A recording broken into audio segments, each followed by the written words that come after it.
Hi, so this one is for lingerie, shoes and hat bridges. So what I've done is on your planner I have put Sunday to Saturday and 7 days of bridges. So each one is actually identical. So step number 1 is you choose the month right at the top. Once you have chosen the month, you choose the day. It will, if it's a Sunday tab, it will filter and only display Sunday. If it is a Monday, it will only display Monday. Because when I actually look at your master tab, you have got a lot of people that is actually on at certain days. For example, some people are just on Saturday and Sunday. You have got a lot of people like that. So therefore you don't really need to display their names 7 days a week, and you can actually just keep them on just 2 tabs. And of course, if they decide to do overtime, you can just add them on a temporary basis in other tabs. So I have followed the style of your paper bridge. So you have got the managers right at the top, and you've got the rota time, and you have got the break times along here. Now if you find that the break times on here is not to your usual break time, you can actually change it under the tab called the breaks tab. Here you find a different trading hour, so which means like this one is for Sunday, so you can add on more times if you like, and this one will be for Thursday opening. You can add or change the times. So that means that it's actually quite flexible, and these times on here will read whatever you got and duplicate accordingly. Yeah, this is actually just repeats of that. Yep.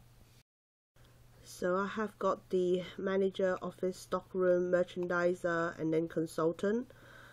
And from this point onwards, the self-select downwards, I will be counting them as shop floor, because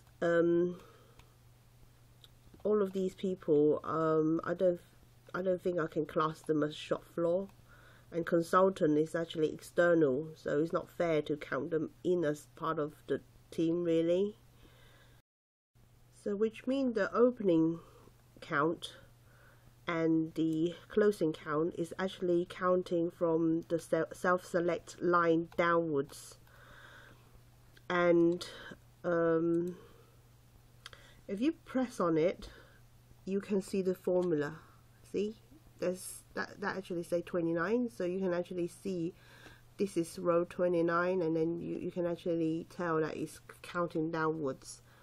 The holidays I've actually taken from the main tab, so it's counting everybody's holiday, including the people that doesn't work on the shop floor.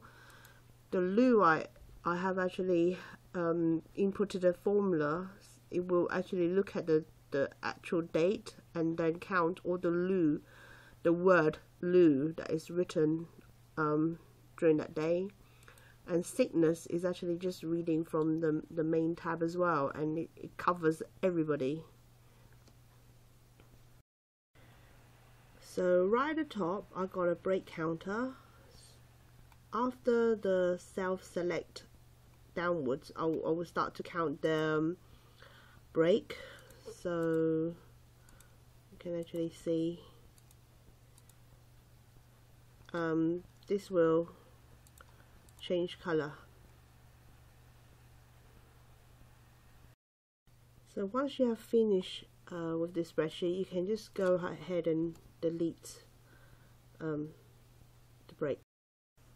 Right at the bottom you have got the lingerie floor manager and the shoe floor manager. You can actually select the time from and to, and people's names. So it's like a drop down menu. Equally, you can just type in the first few letters, and that will actually filter to the right person for you. Yep. Once you have selected a name, it will indicate to you whether they're at work or not. That can be quite handy because you can pre-plan something, and if they do go sick or absence other, you will be able to see it because it's actually pulling information through the planner in real time. So right at the bottom you also have got the meeting notes, training notes. You can see here enter via notes, and you got a notes tab here, and what you do is you just find the date and the description that you wanted to enter. So for example, let's just say on Monday we will just have 1, 2, 3, 4, 5 like this, and we will go to the Monday tab and find 3rd of October. Oh, we are on 3rd of October. So you got the 1, 2, 3, 4, 5 going down here. So lastly, you have got the caching up. So again, it's a drop down menu for you to choose, and the rota will show up. So that will be quite handy because you will know whether they will be here for the closing or not. So on the main tab, I have included 4 columns. These 4 columns are for the consultant in the self-select. So all you have to do is change the brand name. So let me just call it A brand name 1. So once you have changed that name, you have to go back to your actual bridge and put in, you see now this name doesn't exist anymore, so it has got a red corner. So if I actually just put down A brand name 1, that is actually, that column is reading now. So notice the position I'm putting this consultant. I put it after the manager, and I put it just before the merchandiser, and my calculation for the shop floor actually will begin after the merchandiser on this, begin from this column. So therefore the opening and closing, the sickness, it will not include the consultant because they're external.